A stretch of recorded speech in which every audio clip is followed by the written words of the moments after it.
Neck-throughs, guitars, they're like a guy that won't have a beer with you. I want to hear what's pushing the notes.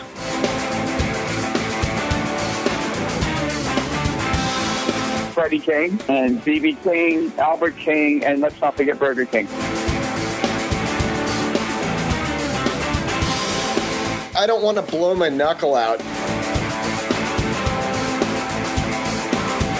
Stainless steel is the work of the devil. These go to 11.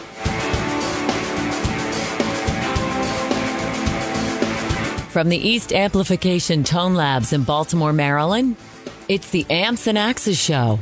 With your hosts, Jeff the Godfather of Low Wattage Amps Bober and Mick Marcelino. I think it's one. I think it's three. It's one, and the second one is two, right? So it's one and one is three. I can't remember. Okay, I don't remember binary either. Well, good day to you, Mr. Bober. Good day to you, Mr. Marcelino. We're just chatting. Right, we were chatting 11 in binary. Yes. But who even knows that anymore? Yeah, exactly. So I escaped death a little bit there, buddy. So if you hear me cough, I have the end of my pneumonia. Yes, yeah, walking pneumonia. So freaking pneumonia. So yeah, when you hear last week's show, you're going to hear me coughing sometimes. A couple weeks worth of shows. Weeks worth of shows. Yeah, I've been pushing it. Yeah, you've been pushing it, and so your doctor told you not to push it so hard. See, stop going to work. You got some rest, so that's good. I got some rest, and I got some antibiotics, and here we are. So enough Better about living me. through medicine. Yes, awesome. Enough about me. How about more about you? Well, wait a minute. We got to thank the listeners. Thank people. That's right. They come before you. Yes, that's right. And me. They just without them, we have nothing. We have a chat session that we're wearing headphones. Right. How fun is that? So, thank you for the follows. We're 900 and something. We're over 900 now. 920, 930 followers on Twitter. It's kicking up there. So it went like 30 more in a week. The Facebook is looking great. Follow us there. But I'm now on Instagram. Yes. Amps _and_ axes. Oh, okay. Okay, and right. it is good thing because I didn't know. It is the word "and." It is not the ampersand. Okay. Okay. So search us out, and then what's happening is I'm hitting there, and it follows down. So we get, we cover all three in one shot, which is nice. You are the king of efficiency, my friend. I'm trying to be king of efficiency, and make sure you go to our webpage. We have a nice Amazon banner there. Christmas. Yes, Christmas is coming up, and it's not just for gear; it's for anything. And anybody wants to, I was just telling my significant other today, actually my wife. Yeah, well, that's how it works. But she's the more significant anyway, so I just still can call her significant other. I was telling her that I have more guitars than straps, so I need some new leather straps. Well, there Christmas you go. Christmas is coming, so I'll have her buy them through Amazon. And if you do, it doesn't cost you anything extra. No. That's the beauty about the Amazon piece. And we would love if you went to our website every day, but if you don't want to go to our website, just go there one time, click on the banner, and as it takes you out, right, to the Amazon thing, then just bookmark that right there. Before you do anything, just bookmark it. And every time you go to Amazon to buy something, you just hit your bookmark. We get everything that you buy. No, that's not how it works? Okay. No. Oh, damn, okay. That would be weird. Did you order a onesie? Yeah. Damn, you saw that? Sorry. Anyway, more about you. Yes. More about you. So speaking of purchasing stuff. Yes, purchasing stuff. I purchased a really cool SG today. Awesome. I haven't gotten it, of course. It was an eBay buy. You didn't have the drone bring it in? No. Well, that's Amazon. See, so I don't have that's a whole other thing. The eBay flying with a 61 reissue would be kind of weird. So I got this really cool one because it's not a normal 61 reissue. It is a limited run that they did in 2007 where it's antique black. It's not satin. It's actually shiny. It's gloss. Nice. It's got all the crazy gold hardware, which is even different, right? Wow. And it's I got it for a great price. It's hardly ever been played. Well, you're going to fix that, I'm sure. I'm going to take care of that. And beat that thing up real fast. Yes, and you needed to. I had a Les Paul. I have a Les Paul. Yes. And it beats me up. I had my little surgery I had on my left hand. It's a little heavy, the thickness of the neck, and it's I'm just old and falling apart. So I figured I had to get something that was a little bit more forgiving, and I like that 60 profile. Yeah, I do too. It's a nice, comfortable. That's what I have on my. Because it's a 60 reissue. Duh. Yeah. There you go. One of my Les Pauls is a 60 reissue burst. Yeah. And so I really like that profile. I think it'll be a good fit. I had my Carvin. That was a guitar that I played for a long time, and it has about the same thickness in the body. Okay. Les Pauls, traditional Les Pauls, like my standard and like your Row, they're thick. It's a beast. And it's a piece of wood, yeah. And it's a rock and roll machine. Don't get me wrong, I love it. But the SG is a little bit more what I'm used to from the years gone by of playing that kind of thick guitar. So I think it'll be cool. And we'll have it in here. Maybe we'll take a video of it or something. I can't wait to see it, man. It's going to be crazy. When I saw it last night, and because I was out searching for another guitar, I was like, where did this thing come from? And it's one of those things, like I've been looking for a black 61 reissue, and everybody goes, never even seen it. And I said, no, I know they made them. Wow. And they said, well, maybe you have to get the Angus Young. And I'm like, I don't want lightning bolts on my fretboard. I mean, I like that guitar, but it is. If you want them there, you scratch them in yourself, right? Yeah, exactly. So, like Dean Farley said one time, he goes, they kind of speak to you. And even though it was on a web page, I just said, man, that looks like it's going to be something. You sent me a picture of it this morning, and it looks really cool, man. Yeah, and it's different because it's got the gold instead of the chrome. Yeah. Like all the regular 61s, they have just the chrome. I'm not a huge gold guy, but it looks really good on that guitar. Well, black and gold, it's got that nice, and even what's crazier, you didn't see it because I didn't send you the pictures. The Gibson logo, they did something to it to make it gold. It's not a gold. It's actually the abalone or really? Mother so it's of not pearl, a raised gold or anything like that? Nothing like that. Okay. It's actually inlay, but they did something to it. And the little basket thing underneath? I don't know what you call that, flower pot? That's gold too. And it's the same material. They did this aging process to it. It's called antique black, and they aged all the nibbly bits. So but it's antique. It's not what they call worn. No, the worn finishes, which I'm not a big fan of. It's not relict. Well, it's not. That's not worn. The worn finishes are almost like a matte. Yeah, no, I'm not a fan of those. Yeah, it's shiny, and the binding is yellowed. Nice. So it's not cream. It's yellowed, like it's been sitting around for a long time. So is the tip of the switch. It's been yellowed out. So well, cool. Yeah, and what I'll do is you'll just have to relic it to match the aging. Exactly. What I'll do is when I get it, I'll put some pictures up on the website, and everybody can kind of see it and everything. And so I'm going to be an SG owner. Yeah, I have one. I probably want another one, but. And honestly, when it comes to the reissues, and I love the 60s neck kind of thing, and I'm really looking forward to playing yours. Yeah. I think I'm going to let go of my 60 Les Paul. Yeah, the 60 reissue. Well, we had a little conversation about this. Yeah, I have another one that I play much more. I've just never warmed up to this one. Well, it's a later model standard, right? That you have the other one? Yes. Like a 2010 or something like that? 06. 06. It's an 06. And I really play the hell out of that one. But the RO, I've never really warmed up to. And the thing is, it's like mint, you know? And so maybe we should tell our listeners if anybody's interested.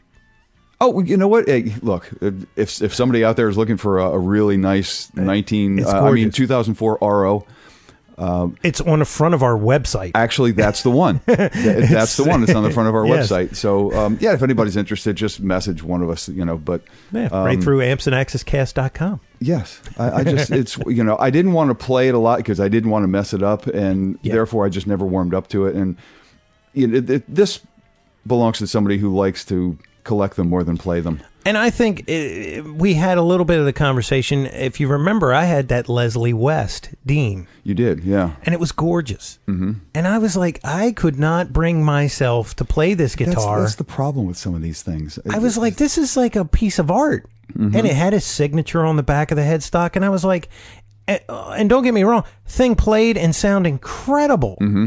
But nice I just pickup too. Oh yeah. Well, that was the first one. It was the DiMarzio. It was not the Dean. So the DiMarzio was, remember they overwound one of the bobbins, they underwound the other, and it kind of gives you the P90 without the noise. Right. Yeah. So, but that was one of those things, and those are all the reissue stuff. Like the SGs are not as expensive. But the Les Pauls are like, oh my God. Now, if you get a VOS SG, you're going to spend $4,000. Yeah, true. But you get a VOS Les Paul, like an RO, and you're in $6,000 territory, for one new. Yeah, nowadays, yeah. Yeah. And, it's like, clunk, it's $250. I mean, it really. But you know, how do you put that out of your mind? You know what the funny thing is about this? People take the historics, the R8s, the R9s, the ROs, and then give them to renowned people to relic them. But Joe Bonamassa. And then they're worth more? I could beat the thing up myself. I didn't want to. I'm going to start my own relicking business. There you go. You know that, right? Joe gets tons of instruments from people that just go, you're playing my town in 3 weeks. I've got a 58 Les Paul. Would you like to play it on stage? Right. And he sets up an appointment with these people and then plays their. Yeah. And I'm like, who does that? I mean, that's the craziest thing I've ever heard. I mean, and of course, his security is. Well, I mean, he's going to take care of it, and most of these things, they've been around since the day they were built. They're not pristine. No, they're not, and I don't think Joe's going to put a gash in the guitar. No, I wouldn't think so. But I do understand what you mean. You get a nice guitar like that, and you don't. It's almost like, how do I play this and feel comfortable? Mm-hmm.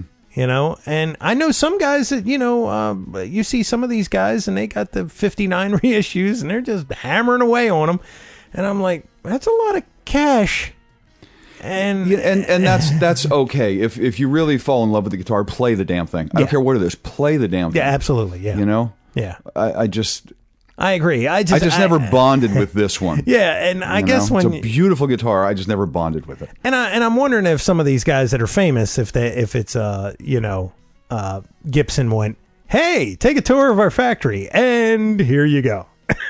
You know what I mean? Like, it wasn't like a dollars and cents thing. Because I imagine if somebody shelled out $6,000, it's probably going to go in a case on the wall, or it's going to, be put away or something. A lot of them get put away. I honestly, I don't want to own anything. I don't want to own anything that I put away. And think about this: in clubs, you bringing out something like that, you can't sit on you got to be a hawk on that thing, man. Yeah, because the case is just beam of light. Every so often, I wind up sharing something on Facebook where another musician friend just got a guitar ripped off, or a couple of guitars ripped off outside of a club, when they're loading or unloading or something. It's like just so weird. Low life stealing this stuff. I actually had friends a couple of weeks ago that had a drum kit stolen. Now that is a tough sell. How do you do that? That's not one trip. Unless it's a bunch of people making one trip. I don't know, man, but it's like a drum kit, really? Hey, what's that herd of people walking off with? Right. What are those big things they're carrying? So come on, people. Get a job by your own. We are working musicians. We really like to have the gear we need to work. That's depressing. Yeah, totally. Could you imagine? But I'm sure everybody that listens to this, knows somebody that's had that. Probably, it's terrible. But so you can't leave the high dollar stuff out of your site. You can't leave anything out of your site, but Yeah, man. But if you got it, play it. And if you got something high dollar that's a really special piece and you really fall in love with it, hopefully you bought it to play. So play it. you know? Yeah, So, man. Well, I mean, and that brings us to our guest who probably has a We segue like nobody. couple of great guitars that he plays. Yeah, he does. He probably does. I know people have seen this guy on YouTube. He's got tons of videos out there. Oh, yeah. Ripping I mean, Eddie Van Halen licks and everything, man. Guy's awesome. Well, I mean, they've also seen him on stage with some large artists, and he tours quite frequently, and lives the whole rock and roll thing. There's so many of these guys. I know. Isn't it weird? And they're all sick players, man. I know. They it's are. like you just I don't know. It's like it's frustrating. Remember when we talked to Mike Zito? He was always like, I'm like, well, how do they do that? We've had all these guys, and here we go. We got another one. Another one. So let's bring our other one on. Yes. So without further ado, we will bring you Pete Thorn. Hi, this is Vinny Smith from V-Picks Guitar Picks, and you are listening to Amps and Axes.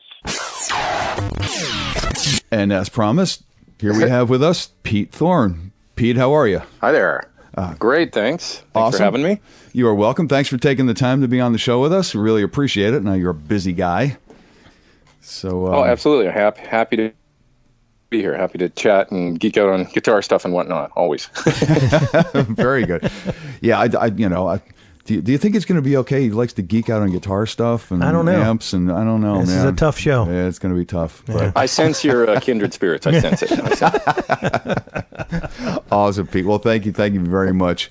Hey, we'll get into talking about lots of gear and everything, but I always like to get a little bit of history on the guy on the other side of the I was going to say table, but this one on the other side of the country. So. When did you get started, and what made you pick up the 6-string instrument there? Tell us a little bit about Pete Thorn. Yeah, I started when I was like 10 or 11, I guess. A kid moved in up the street from me. He was a few years older. I'm from Edmonton, Canada, so he moved in, and he was a really accomplished musician. But he must have been about, I don't know, maybe 13 years old at the time. But he could play guitar and keys, and he had this huge record collection.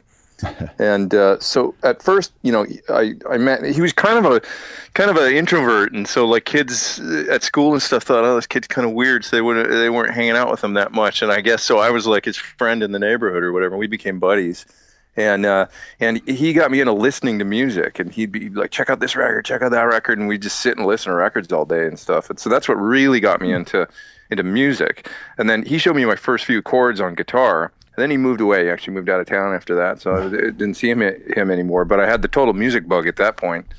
And let me see, I was taking violin lessons at the time, which probably not a lot of people know about me, but I actually started on violin. Nice.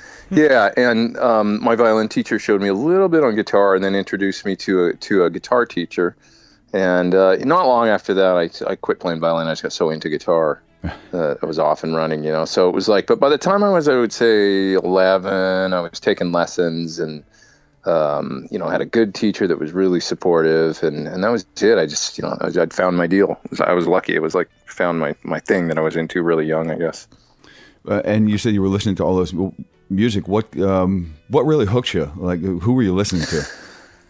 He had this great collection, man. It was like a lot of Beatles, all the great Beach Boys stuff. He would listen to everything from like Frank Zappa to Van Morrison to The Who. I was really into The Who. So there was that side of it. But at that time, my sister was becoming like a big metalhead. And so I had that influence too. Nice. Where she was way into like, Sabbath and Ozzy and early Metallica and all that kind of stuff was starting to come out then, and she knew about all that stuff. And so I was, I got it kind of both ends. I was listening to the Beatles and the Who and the kind of more pop oriented stuff and sort of more singer songwriter stuff, and then also the metal stuff. Was so that all kind of filtered in there somehow. Well, it's good to be diverse. It's so funny. My good friend Steve Hartley, who lives out in Seattle, it was the exact same type of scenario. He played drums, though. He was a drummer, but he had this really cool record collection. and he turned me on to stuff that I'd never heard. Cool. Because I mean, my parents, they listened to disco and all that crap. And, sure. And my sister was kind of falling tail with that Bee Gees thing and Leif Garrett and everything. So it was kind of different, But then Steve came along, and I was like, oh my God, there's a whole nother world. There is good music. Yeah. There is good music. I mean, you can It's only interesting, hear hot legs. it's the way that we find our way to whatever we're into musically, It's, right. And I don't think people think necessarily later on that they would have, maybe had this impact on us. Like I say, this guy that got me into listening to records, he probably has no idea what I do now or whatever, or that, it was pretty much, that was the path I was on after that. That's true. Could you imagine this guy that you hang out with, you influence him, you leave. Right. And then like maybe 30 years later you go, what the hell? Is that my friend or my brother's friend or whatever? Because I definitely remember having friends that had older brothers that had bigger record collections than friends of mine. Their older brothers were, oh God, you got to hear this, you got to hear this, and it's like, but don't ever touch my albums. Don't ever touch my albums. Kill you. We actually borrowed one day. It was the first Steppenwolf album, and put a big scratch on it. Oh, that was not good. Oh, and ain't like you can just not good. You got to get in a car and go far to go get it. Yeah, car. We couldn't drive. We were too young to drive. We had to run like hell.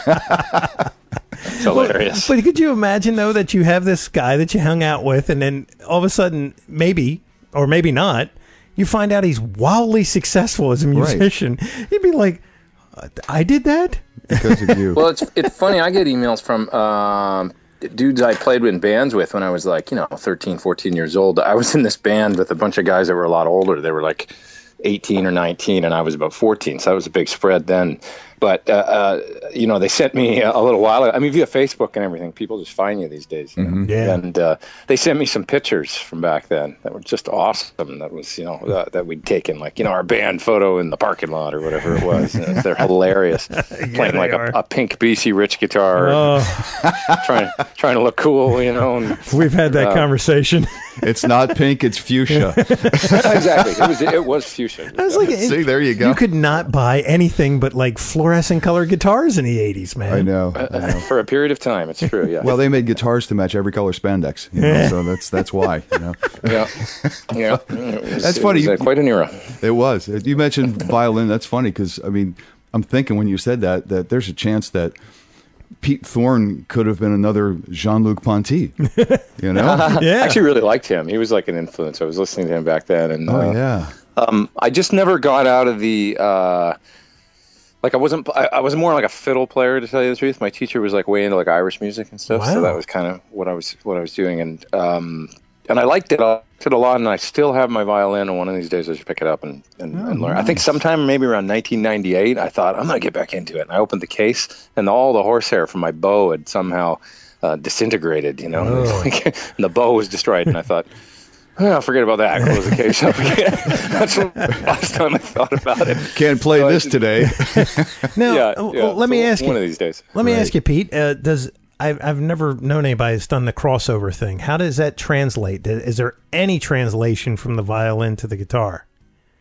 Well, it got me into reading. I'm a terrible reader on guitar, but I could read pretty well for violin. And yeah, kind of. I guess mandolin tuning's the same, and so there's some crossover. I think violin's great for developing an ear and for tuning because you got no frets, so you've got to develop good intonation and things like that, and so that helps you later on and with any instrument, I think. So there's always there's always crossover, for sure. Oh, okay, cool.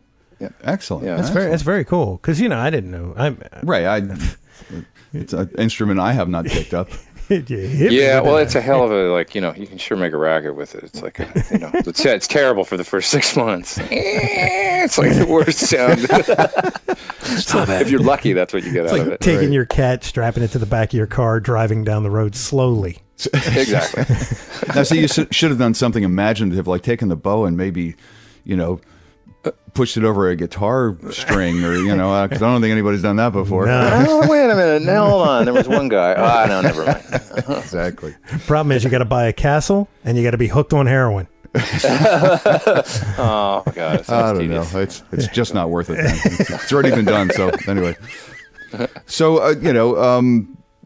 back in the day, you were playing, of course, these beautiful old Strats that were no longer that were not yet vintage, or you were playing the Kimberly guitar that we all started on. I mean, yes, I started on it's actually the guitar that's on the cover of Guitar Nerd, my album. So that was a Hondo Strat. And wow, yeah, so it was a full-on plywood guitar, awesome.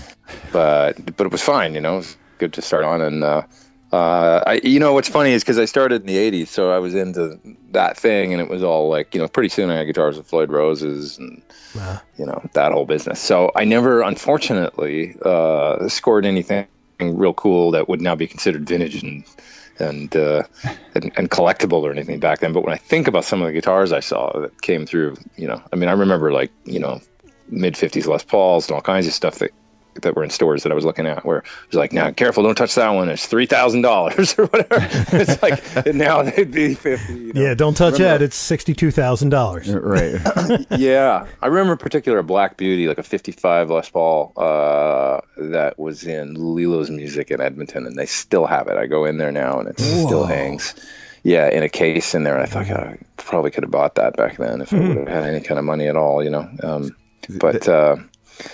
yeah, unfortunately, it was fortunately or unfortunately, because those kind of guitars are fun too. But I played a lot of, I think I had like a cool Kramer, and I had a couple Hamer guitars and stuff like that. Oh, cool.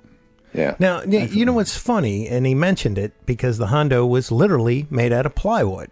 Mm-hmm. Right? It was a layered body. I stripped it to repaint it, and I was like, what's this? That's a bummer. Well, what's so strange is there was this very long period of time through the 70s and probably midway through the 80s, if not longer, that guitars that were affordable to, a couple $100 or whatever, they were made out of plywood. Yeah, absolutely. They were crap. I mean, today, you get a solid chunk of mahogany. It may come from Indonesia, but it's like... They really, that whole thing is just completely flipped over. Yeah, it's very, very different. I mean, for not a lot of money nowadays, you can get a really playable guitar. Absolutely. It's quite unbelievable. With active pickups and Tone Pros Well, let's bridges not go there. It's I understand. an active thing. But you know what I mean?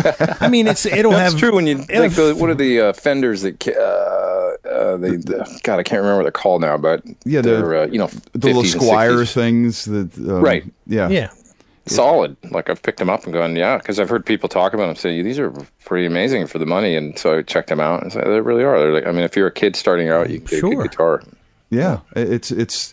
I've got one laying around in one of the rooms here, and it's a Squire Strat. Actually, we won it somewhere, and it's like, okay, I'll hang it on the wall and whatever. You play it, and you're like, holy crap! It's laying next to a chair, and I strung it up and set it up, and this thing, and again, like I always say, and it's true with just about every guitar that I've come across. The more you play it, the better they sound. Yeah.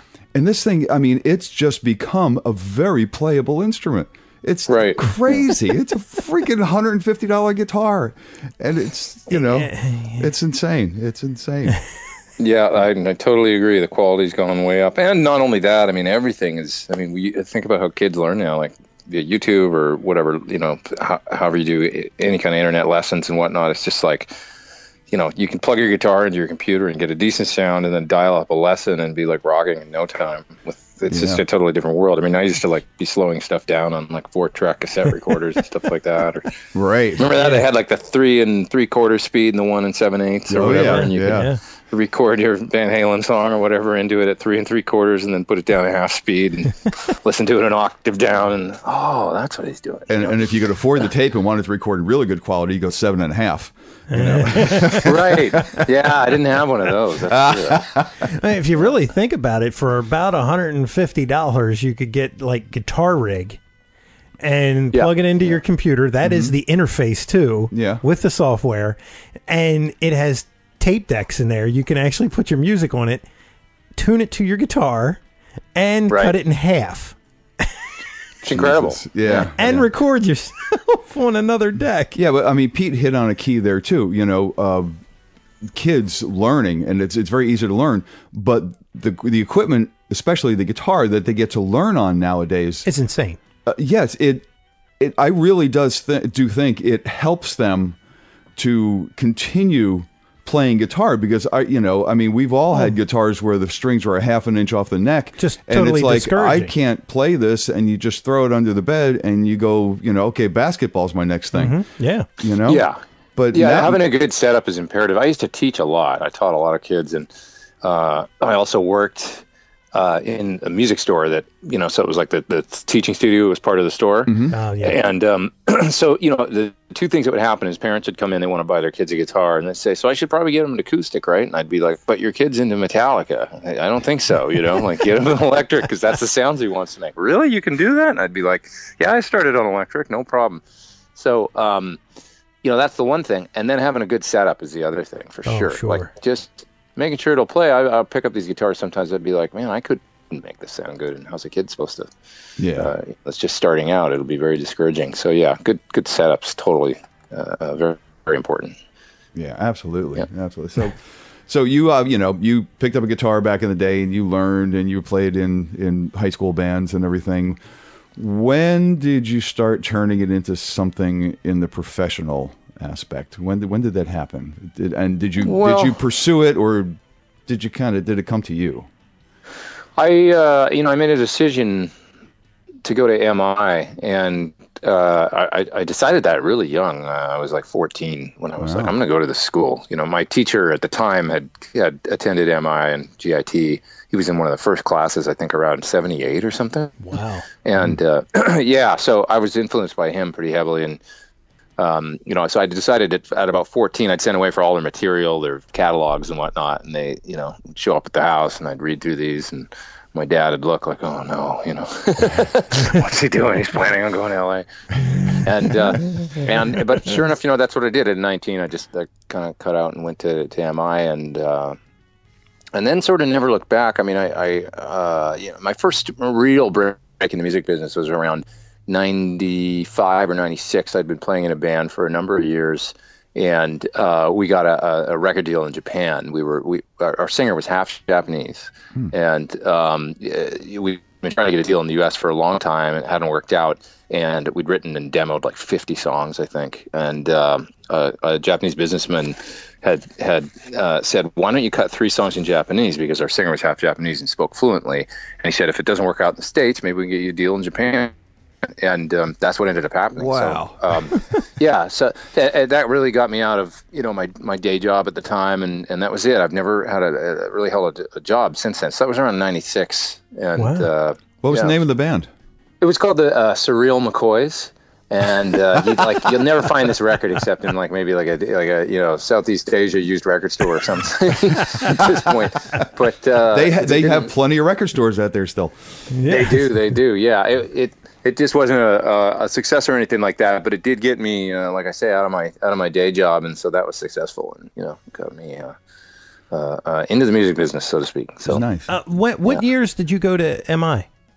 I was there in 90, so 90 to 91, September of 90 to 91. Yeah. Was Paul Gilbert still teaching there at the time? Right. He would come in and do occasional seminars and stuff, but he wasn't a full-time teacher at that point. Oh, okay. Yeah. I guess the Mr. Big thing started happening, or Racer X. Racer X was first. Yeah.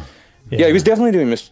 Big, because I remember seeing those guys open for Rush before I'd moved away. So. Oh, okay. Now before I'd moved to LA. I mean, yeah. Another guy that came out of there but was playing with Paul at another band was called the King of Clubs. Right. Okay. And the guy's name is Russ Parrish. Who is Satchel in Steel Panther. Yeah. No, I know Russ from back. I saw Russ the first day I was at MI. Oh wow. He was a year younger than me. He was maybe 18. And I was 19. Isn't that funny? Wow. That's a big circle. Yeah. Well. Yeah. He had moved. He was Paul's roommate too. I remember they lived on Yucca Street in Hollywood together, and not at that time, but a couple when he'd moved to LA, he became Paul's roommate, I think. and I think he dropped out of school and moved to LA when he was 16 to play guitar. So wow. There you go. That's Russ's story. Yeah. Pretty crazy. Yeah. And he could play, man. I mean, he was like ripping on guitar then at 18. He's still kind of ripping now. Wow. Yeah. Cool. Yeah. That Steel Panther stuff is kind of hokey, but it's good music underneath of it. Yeah. That's Oh, cool. yeah. No, he's hilarious. Those guys are funny. I've seen those guys a number of times way back when it started at the Viper Room in Hollywood, and then it grew from there. I think they moved it over to the Roxy for a while, and then Key Club, which is now gone. But it was really, God, it was funny. I mean, I remember I hadn't seen them for a long time, but man, they were hilarious. Yeah, I saw them like 2 years ago, and they were just it was a comedy show with music. Exactly. Awesome. Yeah. Heavy metal. Wow. So anyway, yeah, All right, all right. So you come out of MIT, and you get to Japan. You become big in Japan. Minorly successful in Japan. Yeah. And then, I mean, did you tour Japan? Did you move there, or I doubt you moved there, right? They signed us, and basically we just made the record in the States, and they liked our demos so much they said, "You guys produced the record," so we did it in LA, and so it was a great experience because I got to, learn all about making a record and all the things that are involved. Everything from budgets to booking studios to the whole thing we did ourselves. So it was great because this was pre-Pro Tools and stuff. So it was, we did it at a studio in the Valley called Stag Street Studio, and it was a great API board, and we recorded all analog to 24 track, and it was a lot of fun. Mixed at Mad Hatter, which was Chick Corea's studio. In Hollywood, and this is a really cool experience. Yeah, really, really good time. Very, very valuable experience, and kind of rare because, had we gotten signed in the States, the deal would have been very different, and I'm sure it would have been really cool, but it would have been a different scenario, and this was a great learning experience of, how do you do this, put this all together. So it was cool. That's fantastic, man. Yeah, and, man. Any experience is great experience, but to be able to experience that at that time, at that level, it's just so cool, and he got to record on the cool stuff too, which was, absolutely, that's cooler than cool. Those days are pretty much gone. I got to learn kind of a lot about, what made analog, so desirable and whatnot. It was pretty neat. I mean, pretty valuable experience because now all these years later, we're all using computers and stuff, but I at least feel like I got a good foot in that. It's funny because a lot of people growing up now, they've never touched a console or a tape machine, or they don't know, about that whole world. And, right. Yeah. It was a lot of fun. It was more work, but it was really rewarding. In some ways, it wasn't more work.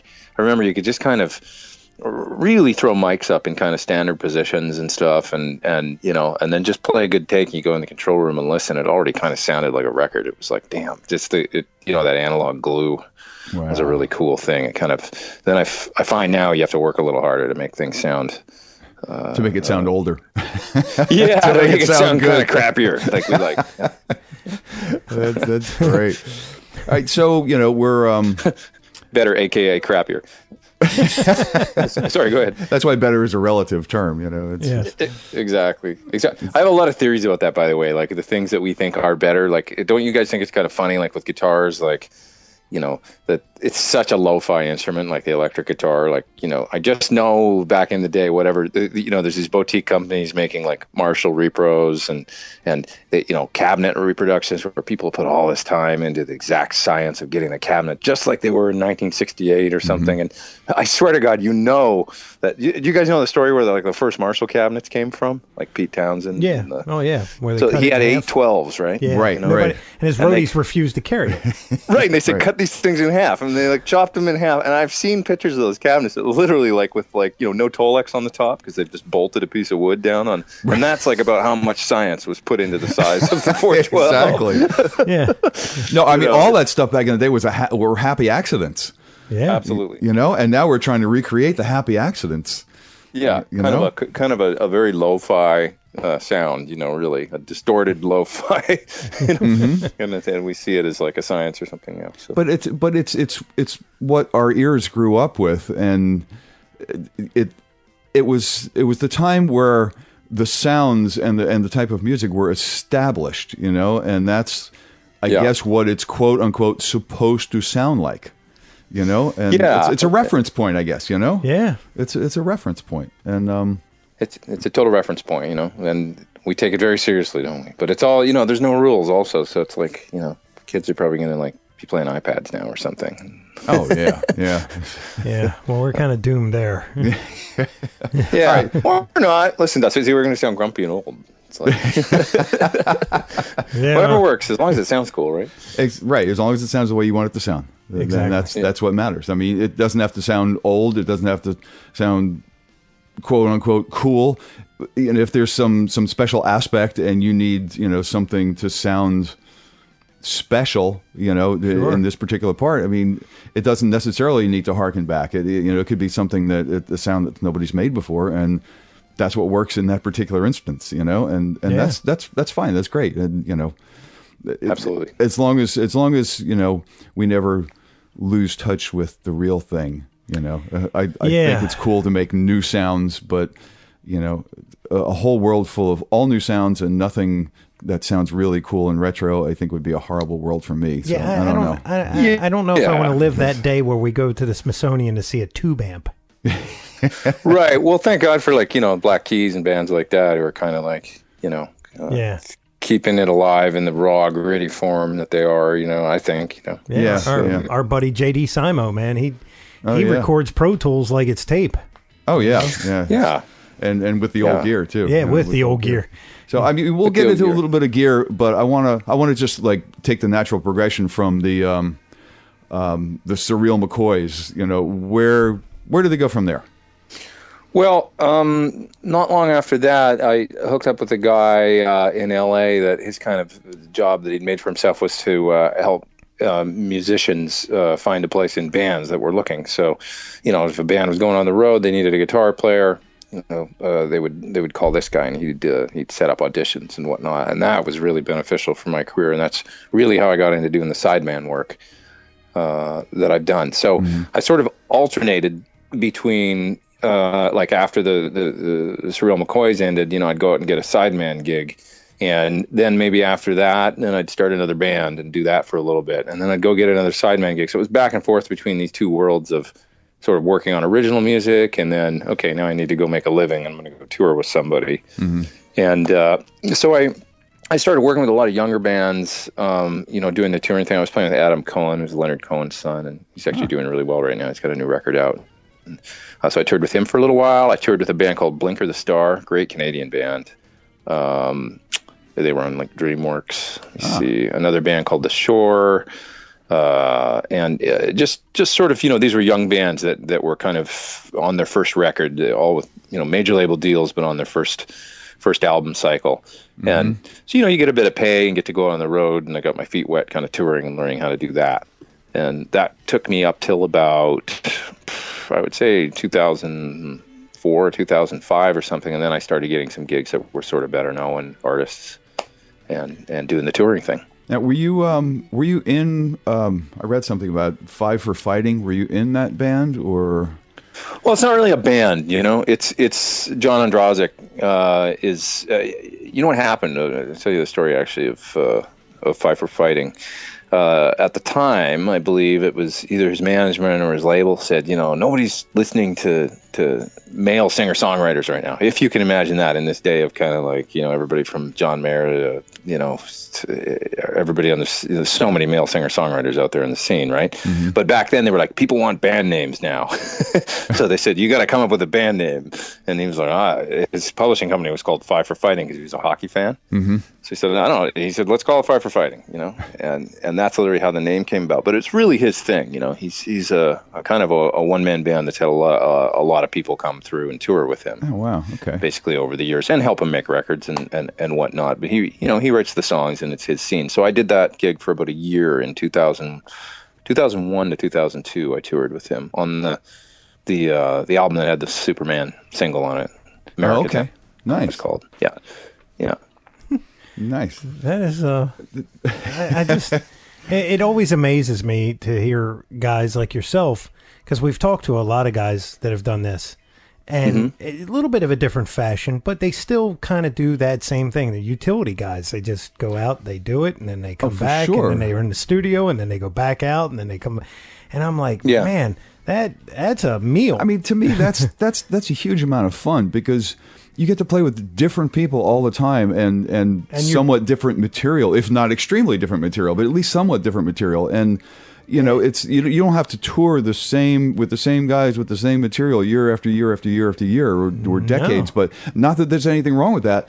But being a utility guy, it's like, well, let's see what this gig is, and you go out and have fun and do a tour or two, and then you come back and you either go in the studio or you take somebody else's tour. And I mean, I think that's a whole lot of fun. Yeah, it's a crazy regimen for sure. But I think it's like you're being tested, which is cool because it's only going to make you better. Absolutely. So more diverse. Yeah. So every instance is going to be like, well, okay, I won't do that next time.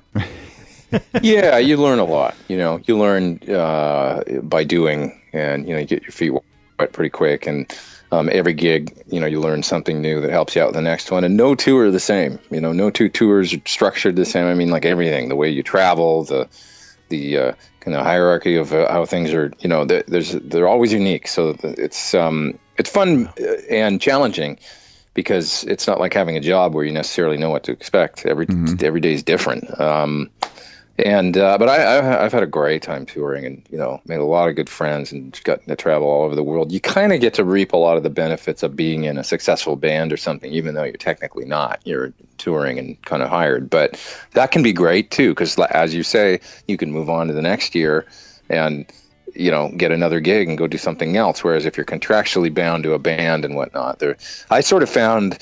I've been in a few bands with record deals and situations, and I found that in some ways I had a lot more freedom being a sideman, not actually being a part of a band.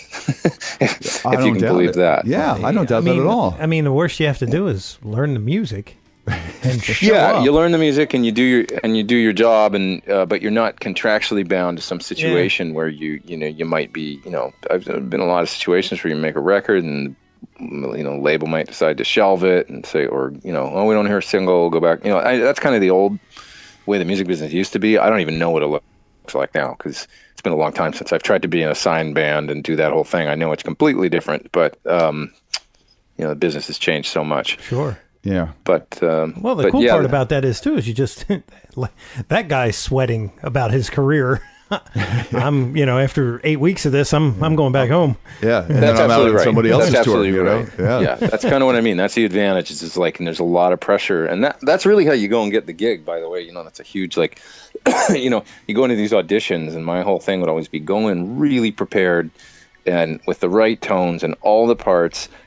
Look confident, shake the guy's hand, and make him feel like, man, we could all walk out on stage right now and play a gig and it'd be fine. That's always my angle in an audition because he's spent the last 6 months, or he or she spent the last 6 months making a record, or a year maybe, and they got a lot riding on it, and it's their life right then. They're stressed and they just want everything to work out, and you get to just breeze in and hopefully just play the songs and have some fun, and get paid. So, well, I mean, the thing you want to make it easy for them, because exactly. They got a lot to worry about. The easier you can make it, the more comfortable they are going to be with you, and it's like, oh, this dude, he just waltzed in and made everything sound great. Yeah, he's in, and that's kind of what, I want them to make them feel like, wow, this is this is one less thing I got to worry about. Like we could walk out right now and do a show and it'd be cool, Right, and if you can start from that place, it's a really good thing. It's funny. I had to, get in touch with you guys late today because I was at a parent-teacher conference, and my girlfriend's little boy,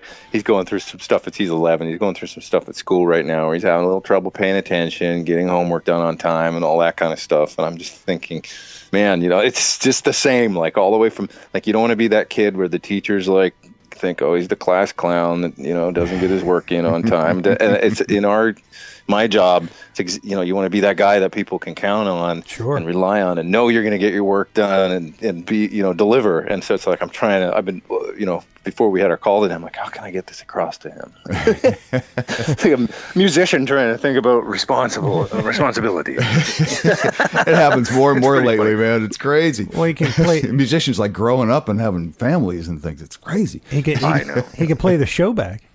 You could play the show. There you go. You could play the show back to him and explain it to him. So that's true. That's true. Any I mean, we're talking about touring gigs and everything. Any baptisms by fire? I mean, we've had some great stories. Oh, you mean like this total last minute? Like, oh my God, I can't believe you're in the band. We're playing this weekend in front of 60,000 people. Make sure you know the stuff. Mike, I don't know about that. And like, I've had to. That's a good question. I've definitely had to really come through and learn some things on the spot and do some things quickly. I mean, kind of the best example of that would be my audition for Chris Cornell. For whatever reason, I didn't find out about it until the night before, and I was actually in the studio, working at Linda Perry's place, and I think it was like about 12:30 when I got an email saying, if you want to audition for Chris Cornell, you got to be at this location tomorrow at noon and know these 5 songs. And it was literally like after midnight, and I was like, yeah, I'm totally going to do that. And how am I going to do that? I have no idea. Like, how am I going to learn 5 songs? I'm probably not going to get home till 2 a.m. So I ran home, after, and learned 2 or 3 of the tunes. 2 of them were off his new album at the time, so I'd never even heard them. And so I think I learned 2 or 3, and then went to bed for 3 hours, set my alarm to get up real early, woke up, learned the other 2. I'd programmed up my pedal board, because I remember one of the songs was like a Stone by Audio Slave. So there's like a tremolo in the verse of that, and there's a whammy pedal solo, and so I had to have all those sounds together. And I remember going down there at noon the next day and just loading in, and all of a sudden I'm playing Spoon Man with Chris Cornell, and I didn't 12 hours earlier I hadn't known. So it was amazing. Crazy. That's great. That is some cool stuff. And you got the gig, right? Yeah, absolutely. It took a minute. There was, I think, 2 callbacks. So it was over the course of a couple of weeks. But it ended up being a great ride. We toured for about 3 years. Wow. Yeah. I really am curious at this point about, because we didn't touch base on any gear at all. What kind of rig were you playing at this point, and when was it? I remember at the time when I started with Chris, I think at the audition, I took in a Comet head, a Concorde. Oh, okay. And so I just had my Comet Concorde, and I had a G system pedal board, like the TCG system. Oh, yeah. So a few overdrives and stuff like that with the G system, and I think I had an expression pedal and a volume pedal on there, and that was it. I think I went in with my Black Les Paul and maybe one other guitar, and just kind of rock that. And I ended up using the Comet on tour with him and adding a divided by 13 amp. That's his model of an AC30, was a RSA 31. Okay. And then I'd sometimes kick in a 3rd amp for extra over the top solos and stuff. But so I was kind of doing a switching multi-amp rig, really, with the 2 main ones being the divided by 13, the Comet. So it was in full boutique mode. Nice. And then not too long after that, I had the Eddie Van Halen 5153 in the rig for a little while. And then I was approached by the guys at Sir, and they said, we think we can make you an amp, make something you're happy with, and do a channel switching thing. So that's how the PT100 amp was born. Oh. Yeah. Nice. Yeah. Now is that Bob Bradshaw? Well, Bob, and the deal with the custom audio amps was Bob and John Sir were partners, and they partnered up to produce that amp, and so it was, I believe, really mostly designed by Sir, and it was Bob's company was Custom Audio, and so John still makes those amps under the Custom Audio name under whatever deal that they have, but sort of transitioning more into making his own Sir branded amps at this point. Right. I don't want to speak for him on a business level, but him and Bob are friendly and whatnot. I know. So for many years, he's produced the Custom Audio amps with him. Yeah. Yeah. Very nice. I mean, those. I had a Custom Audio in here about a month or so ago for servicing, and I liked it. I don't remember exactly what model it was. I can't remember what it was, but I liked it. I liked it a lot. And I think they're all 100 watts. I don't think they make anything under 100 watts with that. Oh, they do 50s. Oh, they do? Oh, okay. I've never seen them on their site, but then again. They make like like they did the PT50 in the original version of my amp. Although I never actually had one or played one, but they did do it with just a smaller output training, 50 watts and whatnot, and you could order OD 50 amps. They're not as common though. You don't see them as much. You know? A lot of them were maybe that's why I don't know. Yeah. Yeah. You don't know everything. So. I'll be the first one to tell you that. All right, so we 3 years with Chris, and I'm sure that was some fun on the road. So where? Oh, it was crazy. Yeah, it was amazing. Yeah. Chicks dig him. Oh yeah. We had a lot. Excuse me. We had a lot of fun. You choked him up. You choked him up right there. I can tell you. Yeah. No, it was really a lot of fun. Yeah, everybody was in a good place in their life at that time to go travel for. I think there was nobody married or anything. There was nobody with kids, and we could all just go. Because we pretty much hit the road April of 2007, and we were gone till like December. That first year was solid, 8 months or 9 months or something of touring, and it was incredible. We went to Europe 2 or 3 times, and that time we went to Australia, South America, and of course all over the States and Canada, and just racked up a lot of miles, and it was a blast. Nice. That's cool. And then we toured quite a bit over the next couple of years as well, 2008, 2009. That was good. Cool. So where from there after Chris? I joined Don Henley's band, and when he plays solo shows, I'll go play with him, as well as with Melissa Etheridge. I started with her a little bit after that, and toured with Melissa for a few years, and that was really a lot of fun. So a lot of chicks at that show too. Yeah, true. She has a lot of women fans. She got a lot of men fans too. It's interesting. Of course they do. You got that many chicks showing up, you're gonna have a bunch of dudes there too. Although the chicks don't want anything to do with the dudes. So she has extraordinarily devoted fans. It's one of the greatest fan bases in the world. It's amazing. You see, people will travel every show on a tour, or most of them. There'll be a group of people that'll come to. It's just like, how do you guys even do this and still make a living and pay your bills? My wife saw her. She said it was insane. Oh yeah, yeah. She said people were like, it was like parrot heads. Jimmy Buffett. Yeah, Jimmy Buffett. Yeah. Hardcore fans for sure. Right. She has a lot of fans over in Europe too. She's go play in Germany and do really well there, and in Holland. And so Melissa's awesome. I can't say enough good things about her. Yeah, she's are you still actively touring with her or Henley? No, actually, she's Don's out most. They're very busy with the Eagles right now. Doing they've been on tour for almost 2 years or something. That's right. They're still out there. Yeah, extensive Eagles tour. So that's mostly what he's busy with. Melissa is actually just releasing her first independent album, and she's going out on the road. But I won't be joining her on that tour. She's I left about a little over a year ago, and I went to join up with a French pop artist named Mylène Farmer, and did her tour just because I just couldn't turn it down. It was so much work. It was 5 months of work in France, and just a really, really terrific gig. So wow. I had to, we were kind of winding up with Melissa's gigs that year. And so I said, I'm sorry, I just got to go do this because it's just so much work. And she was so supportive and understanding. So left and did the French tour, and then this year I hooked up with the Japanese tour, similar, an artist that's very well known in Japan, but he's a rock and roll artist this time. So his name is Tyoshi Nagabuchi, and easy for you to say. Yeah. Seems like old hat now, right? But yeah, I had just the best time going over. He's kind of like a he's been around. I think we out as a kind of singer-songwriter folk artist, and then went way more rock as his career progressed. And so he's like a Japanese rock and roll legend at this point. And so I went and did that. So that's what I've been doing, these international touring gigs for the last couple of years, and just having a lot of fun. And seeing the world. That's awesome. Yeah, experiencing some other culture. And I love touring the States. I love touring Canada. But, once we're in Des Moines again. It's nothing against Des Moines. I love it. But it's like, you go there enough times and you're like, I want to see some other places. So. Yeah, right. Yeah, man. Good evening, Des Moines. Exactly. Here we are again. That's right. Holiday in Des Moines. No, I love the States touring.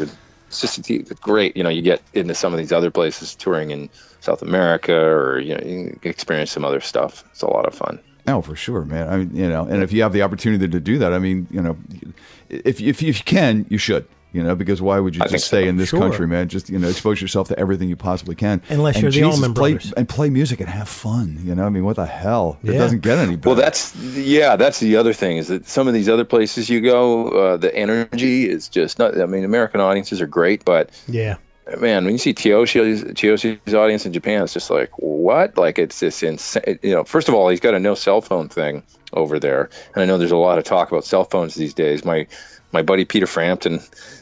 It took some heat for he did. What happened at one of his shows at the Cell, but I loved it, and because everybody's watching through this little screen these days instead of actually looking at the show. Mm-hmm. And so in Japan they have this no cell phone thing, and nobody's got their phone out, and it's incredible. It's just everybody's just got their fist in the air and going nuts. And it's like the 70s. It's amazing. Yeah. I'm a little lost on the Peter Frampton thing. What happened?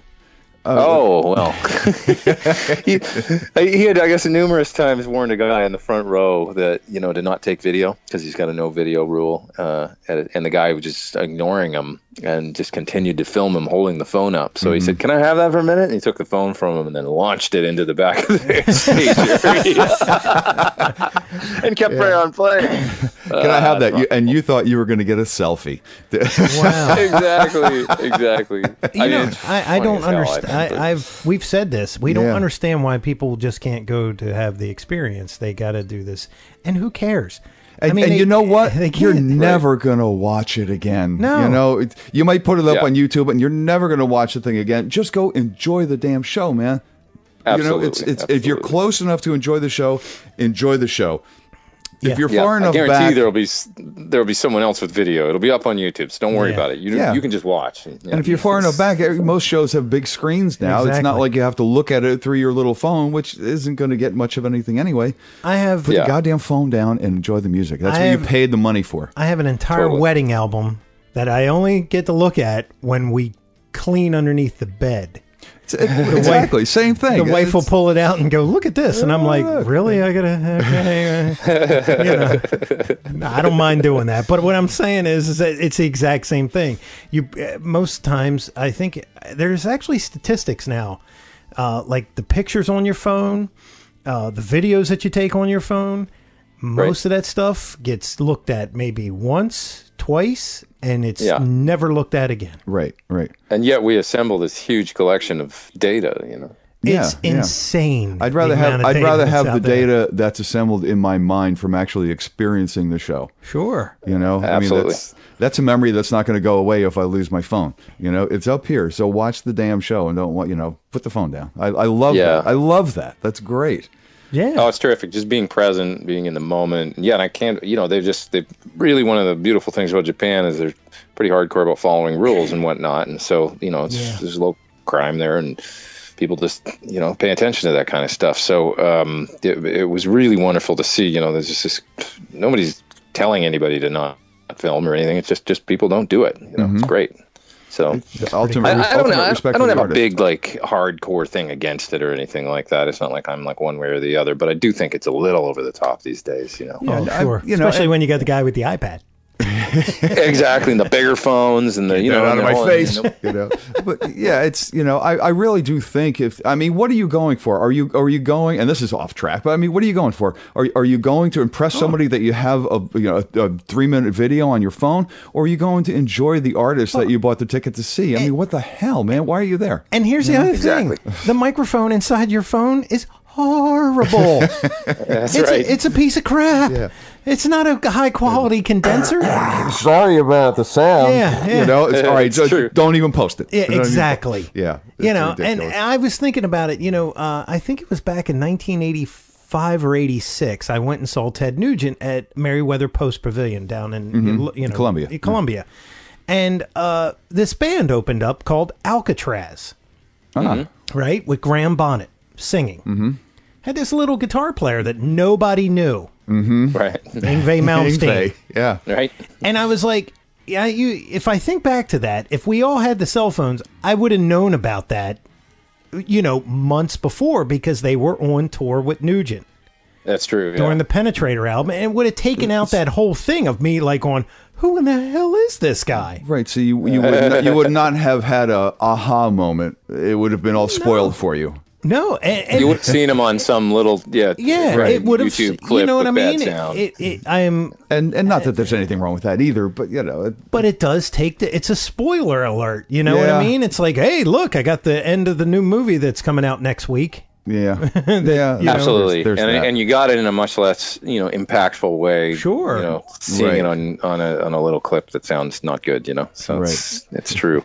So speaking of little clips that don't sound good and sound in general, when you're out with Melissa and you're out with Henley, or you're out with anything you're out with now, what does the gear look like nowadays for Pete Thorn? I mean, are you kind of virtual? Or are you still playing the real thing, or? No, I'm using my my signature PT 100 amp we put out last year with Sir. So it's like a revised, new version of this amp that we've had for a while. Oh, okay. And so I just love that. Those are my main touring amps. So I always bring two. Sometimes I run stereo, sometimes just mono. And we put out a matching 212 cabinet with that last year. So I've been using that cabinet, which is really great. And then I've got a pedal board that's centered around the Musicom Lab switcher. And so I've got a bunch of different pedals that are all running into the loops on the Musicom Lab. And the head is MIDI, so it's got 3 channels and is easily MIDI switchable via out of the Musicom Lab switcher. Oh, okay. And that's kind of what it looks like. I use an AKG wireless, various combination of guitars. I play a lot of Sir guitars as well as I've got some Gibson guitars. I've got a beautiful 59 burst replica a guy named Gil Yaren made me that I just love. Toured a lot with that guitar. And just depends on the job, whatever. I've got a Trissart guitar that I used this year as well on tour that's great for some things, and another burst style guitar that made by a guy named Leo Scala. So kind of got into some of these smaller builders these days and checking out different guitars and whatnot. That's cool. That's very, very cool. Now do they do some of the gigs that you do make you isolate the cabinets or put them under the stage, or how does that work, or do they allow you to have 100 watts up there? No, a lot of gigs they do that these days. Actually, the gig I did in France with Milan Farmer, they didn't have cabs on stage. Mainly it's a staging thing. Like they want to clean stage, and we were on these risers that would move up and down and stuff. There's amps on stage just wouldn't be an option. So all my my amps were backstage, and my pedal board was up on the riser and stuff. I had that up with me. But my poor tech had to run up and down these stairs and, run guitars up and down to me, depending on where the riser was at that time in the show. Kind of a crazy, big production. Yeah, it sounds like great production, man. Risers that move, and that's very cool. Yeah, the whole show started off with these lights coming down and sort of forming into this spaceship, and then she comes out of the middle. It was like this is crazy, like really full-blown monster production, but a lot of fun. Those kinds of tours present their own challenges. So, the things like having an amp on stage is sort of like not it's more of a pop gig, and you're a part of the production, Mm-hmm. and so you just figure out how am I going to make this work. So, in that instance, something like an Axe-Fx or something would actually probably be really a great way to go. I ended up using my PT 100 amps into some Torpedo speaker simulator boxes from Two Notes, French company actually called Two Notes. They make a box called the Torpedo Live. That is essentially a load box for your amp with a reactive load in it, and then it's got it's a host for IRs, really, for impulse responses. So like basically a sophisticated speaker simulation. Wow. So that's how I did it. I had 2 heads in stereo, loaded down into the Torpedo boxes with a consistent cab sound coming out of those every night to front of house, and I used in-ears for monitors. So everything from that to on Tiyoshi's tour was just old school rock with the heads up on stage and 2 cabs, and so I did that. Always my preference, but sometimes it's not realistic. Right. I mean, you have to play the gig. You got to play for the gig. So you're no stranger to the Axe-Fx or the 11 rack. I've never actually tried an 11 rack. I have an Axe-Fx. I got a Kemper recently. Those guys sent a unit to me to check out. So, but I've been an Axe-Fx user for years. And actually have taken it out and used it as sometimes through a power amp and cabinets, and then sometimes right to the PA with no sound on stage at all. So I've done full tours like that. I've kind of everything. I've sort of tried all these different methods. Does it throw you a little bit when you're not hearing that, feeling that air? Or, well, I guess you're not feeling it if the cabinet's under the stage. You're not feeling it there either, yeah. I assume I'm in-ears, used to it at this point. Oh, yeah. Yeah, it's an adjustment. That's all. You just gotta, the main thing, as long as you got a good monitor guy, then you make it work. Get your in-ears dialed in and just get into that mode. It's just getting into the mode of, whatever the tour is going to be. It's like, all right, I'll make this work, Mm-hmm. Wow. Yeah. Yeah, I guess you're exposed to many different types of performing at that point, whether it's, the amps behind you blowing your pants legs or, nothing but in-ears and absolutely no sound on stage at all, you got one extreme to the other. Yeah, the key is being comfortable. Like I'll tell you a quick story. When I went to audition for the Milan Farmer gig, some great players came out, and guys that for sure would be more than capable. But one thing they did tell me is that when I walked into the audition, it was part of the mood I was in. I don't know what it was, but I was just kind of silly that day. And I went in, and they said, I brought my amp with me and went on. They said, "Oh, can you listen through your in-ears or for your amp in isolation closet?" I said, "Sure, no problem." And they just had some generic in-ears. And they stuck them on my head, and I knew the other guitar player, and I remember we were like kind of playing off one another and just kind of goofing around a little bit. And I thought, oh God, I'm auditioning right now. I should probably be a little more fun. But I played well. I remember playing well and being like really nothing was phasing me for whatever that day. And later on, they told me, they said, yeah, your attitude about the in-ears was a big part of what we liked about you, because they said you didn't have any kind of like, oh really, can I just how am I gonna So I just kind of was like, yeah, sure, whatever you guys want to do. And so I guess that's a good piece of advice when you go in, just roll with the punches, because they might be testing you to see if you're cool with whatever. Well, it seems like you're one hell of a team player, man. It's well, it's part of it. It's part of, I think, working. Everybody wants to be with somebody that's easygoing and like just willing to roll with it. At times, you can say, "Oh, I'd really rather do this or that," or put, but you sort of got to gauge it. It's like any job. You want to be like on the team and don't be a complainer. Like figure out how to, be part of the team and make it easy on everybody or something. Yeah, and if you're a complainer, it's a small industry. It gets out there. And you may not work as much as you'd like to. So because I'm sure there's plenty of guys waiting for the audition, or you may not get the loaner gear. So you totally get the gear either. Yeah. No, it's you're absolutely right. There's plenty of guys out there to be happy to jump in, and so you just kind of make it real easy on everybody, I guess. Cool. So, well, it sounds like you're a real easy guy to get along with, man. What's funny is Paul Pesco. We interviewed Paul Pesco. Mm-hmm. Oh yeah, he's great, and he's a big John Suhr guitars user. Oh yeah, and, for sure. That's funny because it's sort of the same kind of utility player, utility touring kind of guy. Kind of tells you that those Suhrs might fit a lot of areas. Right, a lot of genres. And feel great and more than likely hold up really well on the road. Well, they stay in tune. Yeah. When you got a guy like Guthrie, he's got Govan. great noiseless. Yeah, exactly. Yeah. So yeah, it's definitely Paul's terrific. He's awesome. I watch him on the live from Daryl's house.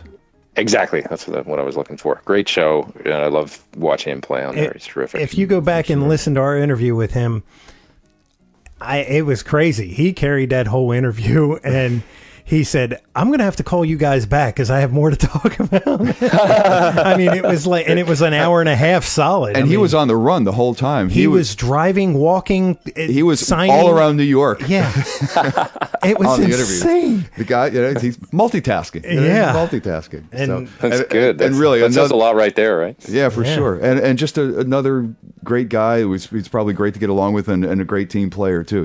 It's just. These are the guys that get the work. These are the guys that get the work. They get the reputation, and then they continue to get the work. And the thing that I've learned since we've been doing this, because I've been fortunate enough to get this through the show, is that these guys are workhorses. You know what I mean?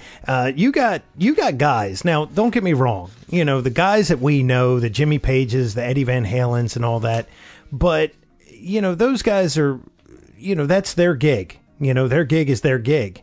Right. But when you look at the overall picture, guys like Pete and, you know, your Paul Pescos and Nicky Morocks and all, those, I mean, you guys are like an elite breed of musicians because it's not this thing, you know.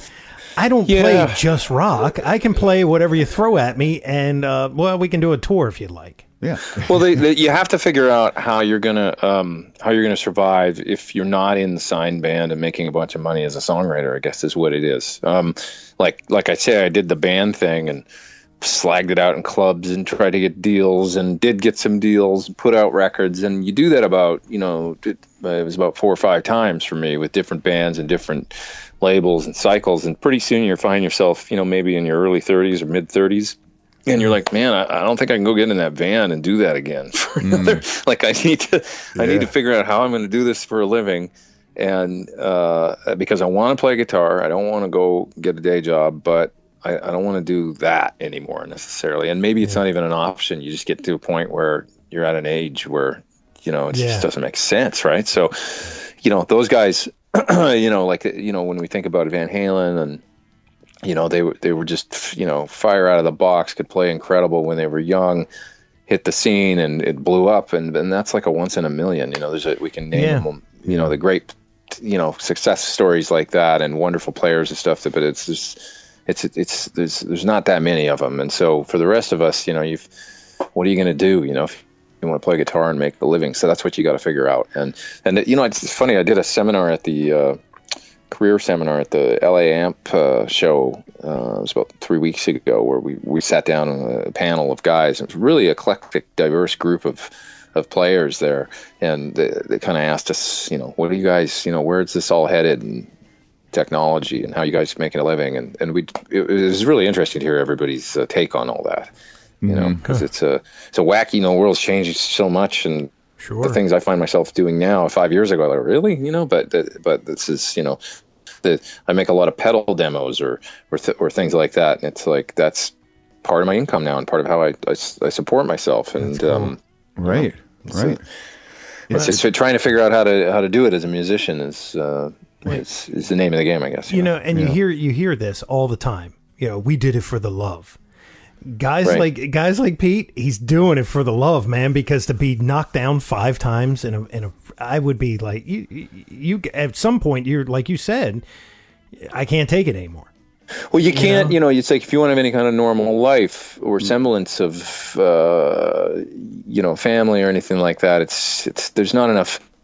You know, those first couple of years in a band are a struggle. There's no money and there's no, you know, you can't make a living, you can't pay bills. And so as you get a little bit older, you're like, God, I just, you know, I don't know if that's my thing anymore, but I want to play because I love playing. So it's like, I love playing and I love guitar. I'm crazy about it. So you just figure out a different way. Sure. And it's kind of liberating when you figure out you don't have to, like, you know, be, you know, 22 years old and be in, you know, whatever style of music happens to be cool and whatever, you can make it work in other ways, you know. And go with the flow. Right, go with the flow. And, you know, if you're, you know, struggling with a band, you know, for a few years and, you know, you're not the singer-songwriter, there's always this chance where you put in 3 years on the road in the van with this band, you know, playing everywhere you play, and then there's a deal that pops up and they go, yeah, we just want the singer-songwriter.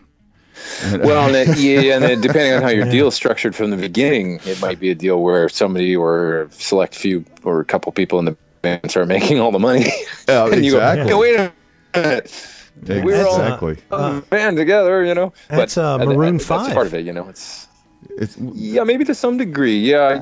I heard an interview with the guy. I don't know his name. The singer.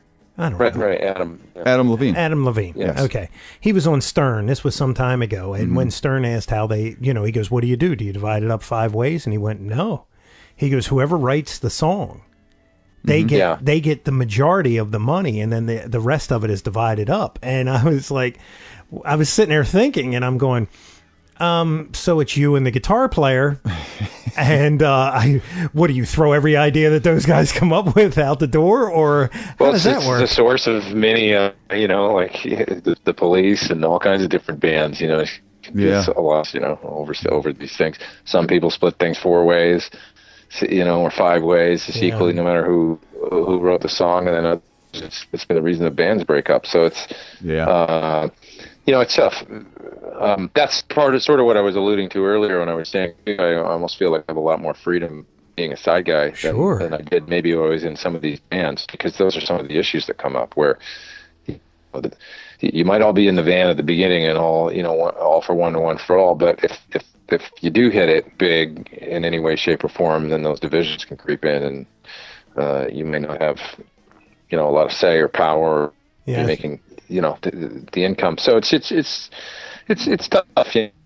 When you're a kid, you don't think about it. Garage, writing and Well, we don't think about business. No, we all just want to be in the next successful band, and that's fine, because that you got to start somewhere, and that's what drives you into the business, and then. Unfortunately, it is a business. If you stay in it long enough, you realize that you're in the business. You're just not a musician. You're in the business. If you want to get paid, right? If you want to get paid, but you started in a garage band, and God bless every garage band out there, man, because that's where everybody came from, more or less, at some point. Absolutely. Well, that's the most important thing to never lose sight of, is having fun, figuring out what you did it for in the beginning was because it turned you on. It's not like for, I just.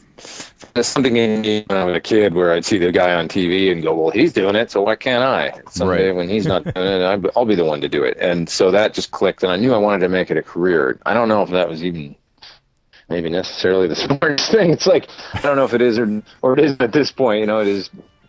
My career's been great. I've had a lot of fun, but at times I think, I'm on a lot of the gear forums, and I frequent a lot of those, and sometimes these discussions come up where people will say, do you do it for a living, or do you do it for, a hobby, and, what's your path been? And you see all kinds of opinions on there where people will say, man, I'm glad I don't play music for a living. I went to school, I'm a doctor, I love my job, and I get to play on the weekends and have a great time. Sometimes I think, God, maybe I should have done that. A different, you never know, it's like I have a great time, but it's like you hear all kinds of, it's, for some people maybe it's not the best career, it's more something to do with release and to just never lose sight of doing it for you should never lose sight of doing it for the love, no matter what. That's for sure. Right. Because if you're doing it for money, it's like you'd be sorely disappointed. But if you're doing it for the love and it really drives you, it turns you on, and then you can go out and make a go at it. I think. I think at that point, I think you have the best of the world at that point, because how many people out there are doing something not for the love of it, and it doesn't turn them on? It's like you get to do this. You're one of the guys. Yeah, that's right. Me. You're one of the guys that gets to go out and play music, and it turns him on, and he's actually found a way to make a living out of it.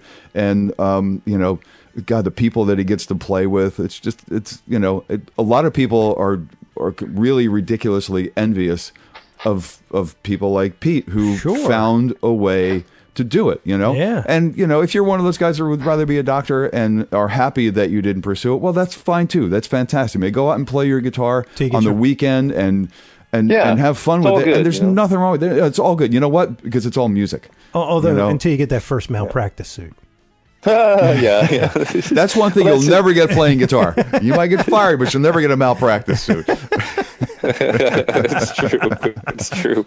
But, Pete, thank you for being with us. He's obviously one of the guys that figured out how to do it, as a lot of our guests just, really took a good look at it, and this is what I want to do, and this is how I'm going to try to do it. And Pete's another one of the successful stories out there, man. And he gets to do it with some really cool people, and see the world and play music, and it doesn't get any better, man. It just doesn't. Thanks. Do you have a website to throw out, a Facebook, a Twitter? What do you have? Yeah. I'm my website's peterthorn.com. Okay. Most people call me Pete Thorn these days, but Thorn.com for a website. So that'll be go there, and that'll be up on our website. We'll put a link up, and it'll stay there forever. Mm-hmm. Terrific. There's lots of all my links my Twitter and my Facebook and awesome. iTunes and all that good stuff are all on there. So yeah, cool. It's a good first step going there. And but yeah, I can't thank you guys enough for having me on. I'm glad anybody cares to listen to me gab. Yeah. Oh, no problem, man. Any new Pete Thorn releases or anything you want to tout while we're here, or anything you've put out that you want to make people aware of? Or?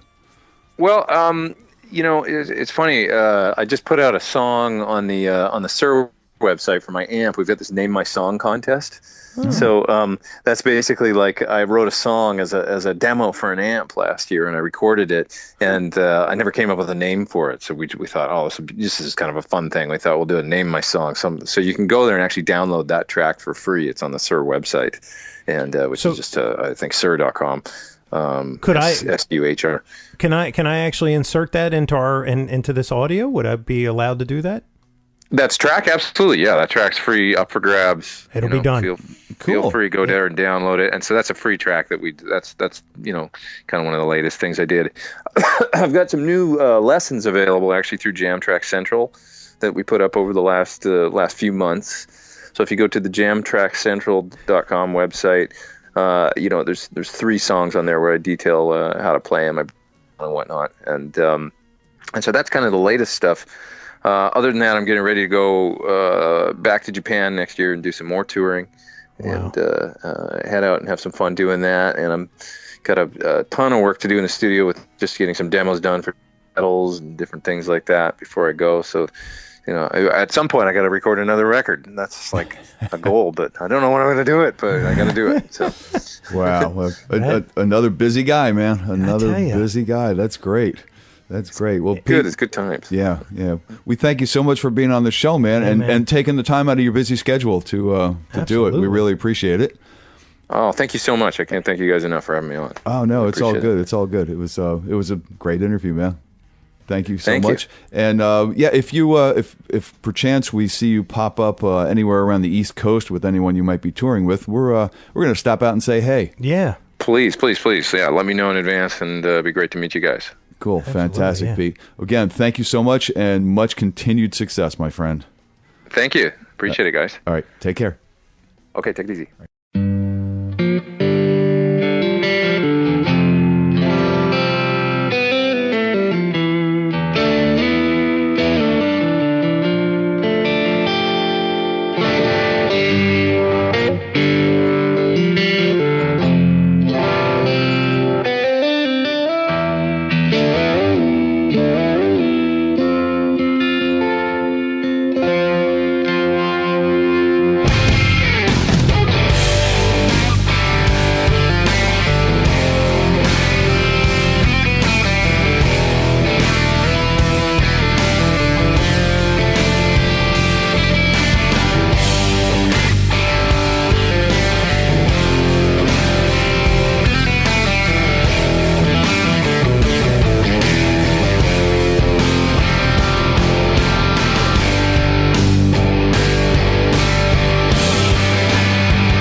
And there you have the story.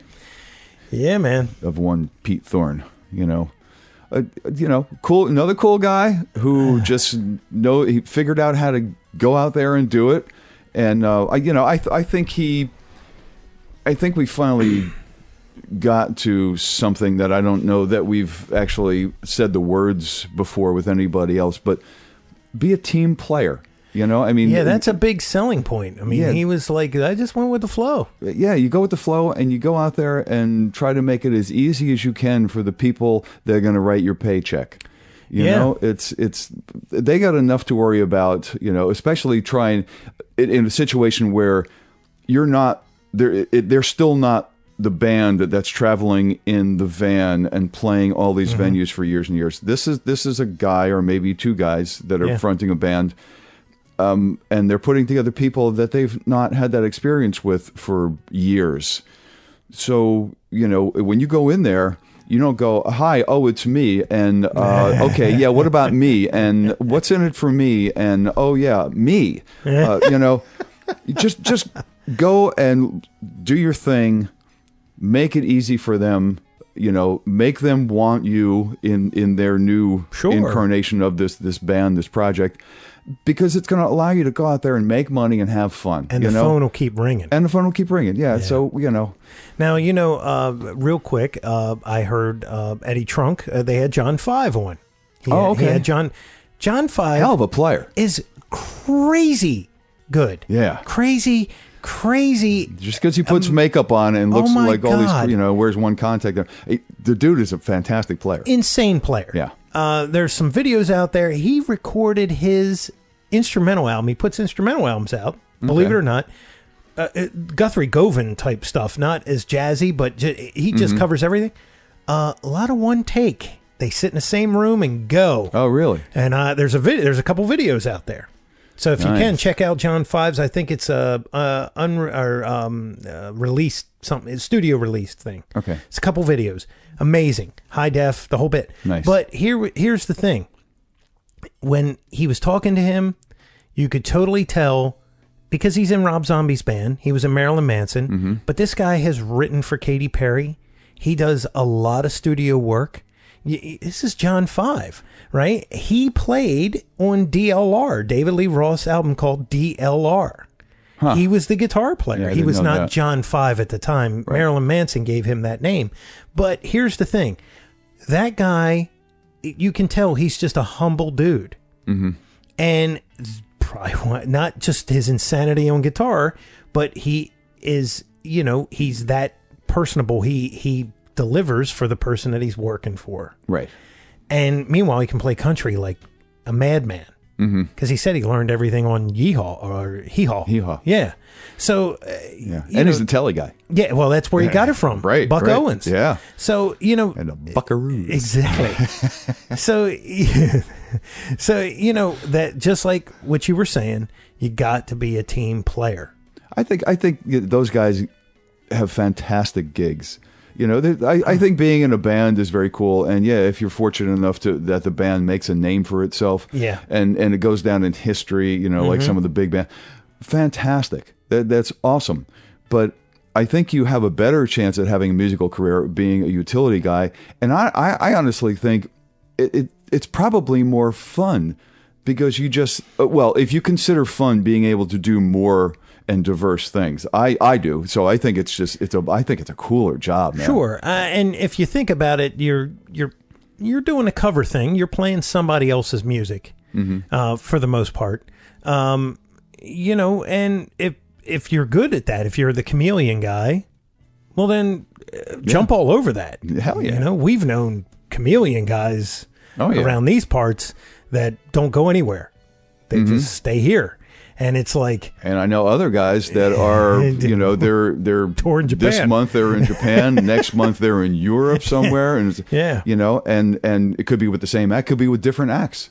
Yes. I know somebody that's juggling 2 or 3 acts right now, and one of them he's in Japan with. The next month or two he'll be in Europe somewhere. He's living the life. He's living the dream, man. He learned his craft well. Plus, this day and age, with the way you don't have hit albums, you have hit singles. taking a band and rolling that dice. God bless you, but Jesus, I can't imagine what kind of discouragement that is. You know, you probably get a lot of closed doors, and you know, and if you want to get out there and really get your name amongst other musicians and maybe in that whole scene, studio work and everything else, hey, you know, there's a lot of single artists out there that need guys. Absolutely. So, until next time, my friend, I am Captain Kangaroo, also known as AKA Mick Marcelino. And you? I'm just Jeff Bober because I don't have an AKA. Yeah, but see, you have that cool quote in the middle of your name. oh, yeah, the long name. But I'll still just go by Jeff Bober. So I'm Jeff Bober. And we're saying... Onward.